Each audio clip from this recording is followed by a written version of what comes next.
How you doing, YouTube? Matt with Massive Beer Reviews, back with yet another review. And, yeah, a little bit of a humped up Belgian style saisoniness in the form of Blacklist Brewing's BIPA. I love saying BIPA. I don't know. The words just kind of pop off your tongue and it sounds really fun and festive. And anyway, yeah, a little bit of Minnesota goodness. I just got a beer mail from Minnesota. This is one of the ones that are in there, so we're going to dive into it and see what she's got. As far as what it says in the can itself, it says BIPA, Belgian style India Pale Ale, Blacklist Artisan Ales, Duluth, Minnesota. On the back it says, oh so juicy. Not something a lot of IPAs can say, but when you rock a Belgian style with an IPA, that's exactly what you get. The natural fruit aromas paired with tropical and citrus hop aromas keep the flavor train rolling. Longer than a stick of gum. Perfect for any event requiring brewery casual attire. It has store cold, served slightly chilled, yada yada, stuff like that. That's pretty much it. Label-wise, I like it. It's all over the place. Like I said, the name just kind of pops off my tongue, so I kind of dig it. It's very chaotic, very all over the place, but something about the black and gray with the yellow just does it in my brain. I dig it, man. I just dig it. I dig it. So yeah, let's give her a whirl. A little electrical tape on the tab here. Never seen that on a beer mill before, but wouldn't really be worried about the tab popping off. But better be safe than sorry, kind of thing. So we got. She's chilled. Just kind of opened this box up minutes ago, actually. Got to my house probably about about 1:30, 2 o'clock. And it was like 55 degrees out today. And then my girlfriend showed up at my house about an hour and a half after and threw it in the fridge, and it's later now, so it should be good temp-wise. Doesn't feel super cold, but I don't want it to be super cold, especially being a Belgian. 2 fingers. Creaminess yet rockiness. It's kind of dissipating pretty quickly.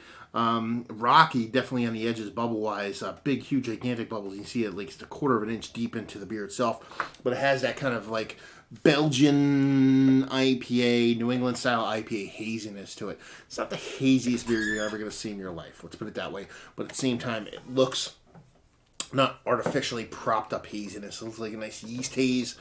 Throwing those hops in there, and then you get something that looks pretty damn delicious. Just off muted kind of orange color to it. That's pretty much it. So, does she look like a Belgian IPA? Does she look like a New England style IPA? Does she look like a BIPA? Sure. Let's see if we can get a nose on her. Keep bringing that around. Nose gets bigger and bigger. Not sure what I'm going to be able to get.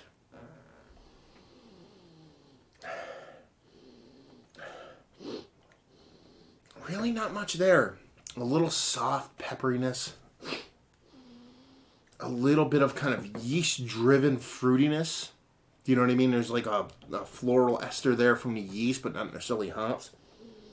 Do I get a date on this? No, I don't. I don't think so.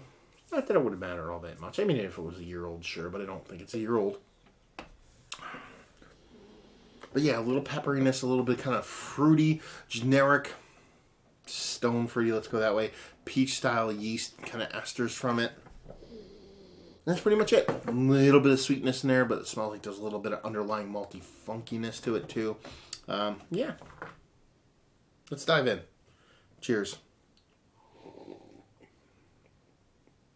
I could drink like 7,000 of those.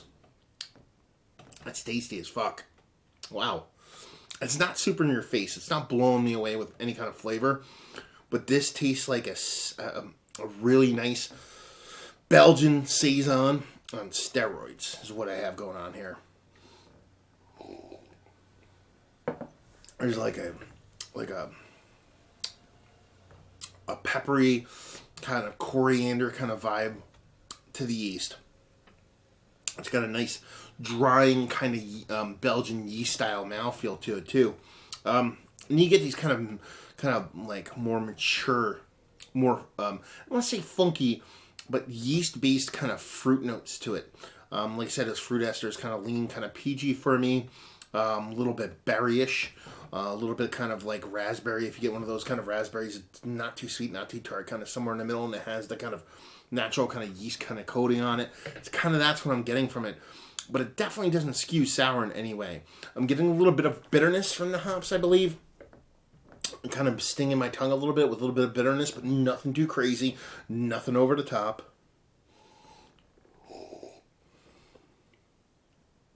Yeah. It just tastes fucking good. Alcohol, you can tell there's a little bit of alcohol to it, but nothing too crazy. Really soft, really rounded, really well balanced. Now, get to the question: is it an IPA? Sure. In the loosest sense of the term, tastes like more hopped up, imperialized version of a saison to me. But the hop presence is nice. That little bit of bittering, a little bit of fruitiness, I assume, is coming from there. But I think most of this beer's flavors derived from the yeast, and it's done pretty damn well that way. Yeah, absolutely delicious, super crushable, really tasty. A nice kind of showcase of what yeast can do. Actually, this beer is all about it. Almost getting the spiciness in this yeast is almost like a rye. So if they told me there was rye in here, let me see.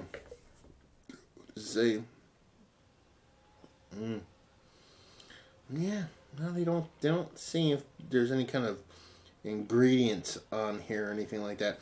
But if you told me there was rye malt in here, I wouldn't be surprised. That's how spicy it is. But yeah, absolutely fucking tasty.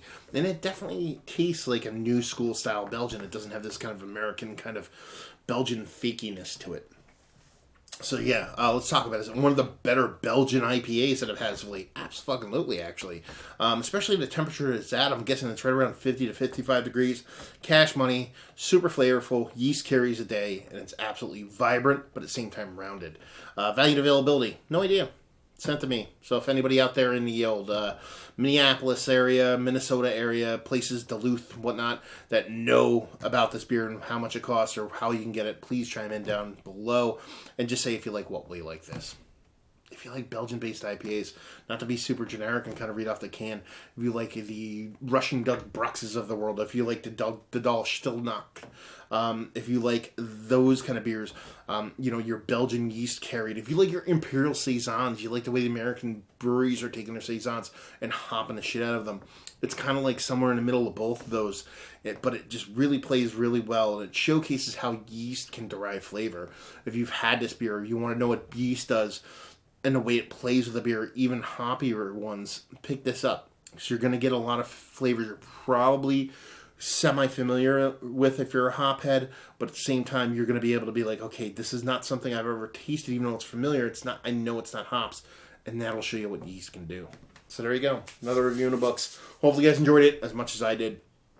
If you want to let me know, down there, Facebook, or down there, Right Stuff. Then, if you want to check me out somewhere else, Facebook, Twitter, Instagram, Untapped, Massive Beers, and all four of those places. And yeah, another review down. So, hopefully you guys enjoyed the review. Hopefully enjoying a nice Belgian-based something or other right now. And hope to see you next time.